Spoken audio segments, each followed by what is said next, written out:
And we welcome online a man that'll be in Canberra today, Bryan Martin. Good morning, Bryan. Morning to you, Paul. How are you going? I'm very well, thanks. Well, we're looking forward to a very good Qantas Canberra Cup this year. Yes, it's a race that's just steadily grown in stature, really, on the racing calendar around Australia. It really is such an important event now, and it has a big bearing on our spring down here, particularly our staying races and the Melbourne Cup, the pinnacle. But the interest in this Qantas Canberra Cup has been enormous, I know, down here in Victoria just over the last couple of weeks, and it's great that you've got such a lineup, a talented lineup today for the major race, the Qantas Canberra Cup.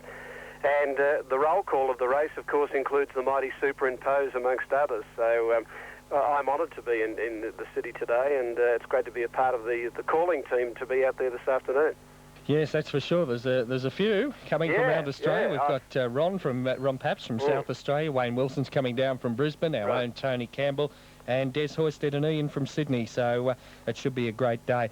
Tell us a little bit about yourself, Bryan. When did it all start for you, race calling? Oh, I suppose it goes back, like all the boys, Paul, goes back to those early formative years. As a teenager, I had a great interest in racing. I was sort of enthralled by the likes of people like Bert Bryant and Bill Collins, how they could relay the description of what's happening at a racetrack to we people listening at home. And I would say my first recollection of a race broadcast would have been the 1954 Melbourne Cup, and I was 4 years of age, and I can remember hearing Rising Fast, this great horse Rising Fast, win the race, and I was probably sort of hooked from that point on. But through the teenage years, I was absolutely sort of engrossed in anything about horse racing, anything I could read or hear or see on television, and it went from there. And a radio audition appearance back in 1966 sort of got me going. I called a race called the Memorial Mile, a George Adams Mile, from a month earlier, in 1966, and Storm Queen won the race, and I came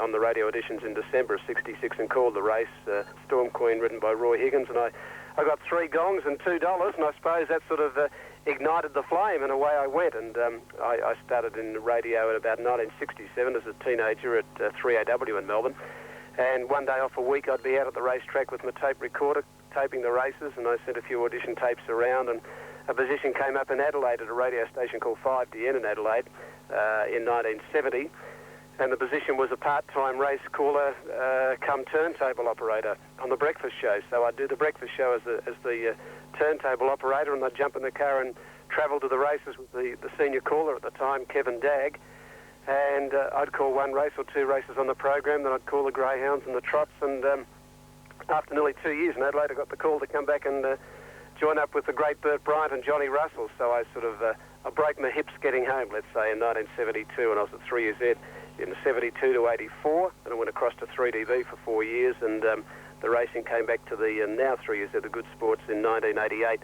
Bill Collins retired in 88 as chief race caller, and I took over Easter 88. So that's about the update on 1B Martin. Fair enough, and there must be some great memories, especially back in the days of Bertie Bryant, the late Bert Bryant. Oh, yes, without a doubt, Paul. He was one of the legendary race callers. He had a style of his own. Bertie was probably the first to bring in the rapid-fire description, he and Ken Howard in Sydney, and Bert went for the approach of being the comedian as well as the fast race caller, and it was a blend that really worked at the time. Radio was ready. His audience was ready for something like that in Australia, and it took so magnificently well. And I was the winner, really, to have the years of working alongside Bert. And there was a lot of Bert, I'm sure, did rub off onto me. But I'd like to think I have my own style now. And but I've got those great memories, and you can take those with you for the rest of your life.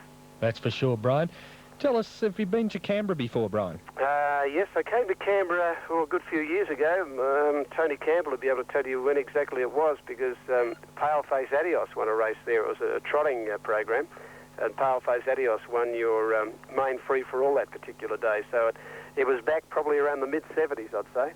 Right, and how about the gallops here? Have you been to a gallops meeting before? No, I never have. I've seen it on television, of course, on Sky, and I remember watching that memorable clash of Bozam and Bone Crusher on that Sunday before Her Majesty the Queen, and I enjoyed that immensely, like all race lovers around Australia, but I've never actually been to a thoroughbred meeting there.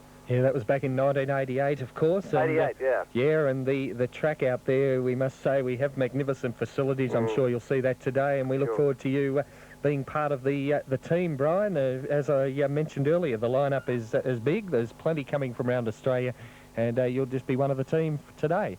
Look forward to that, Paul.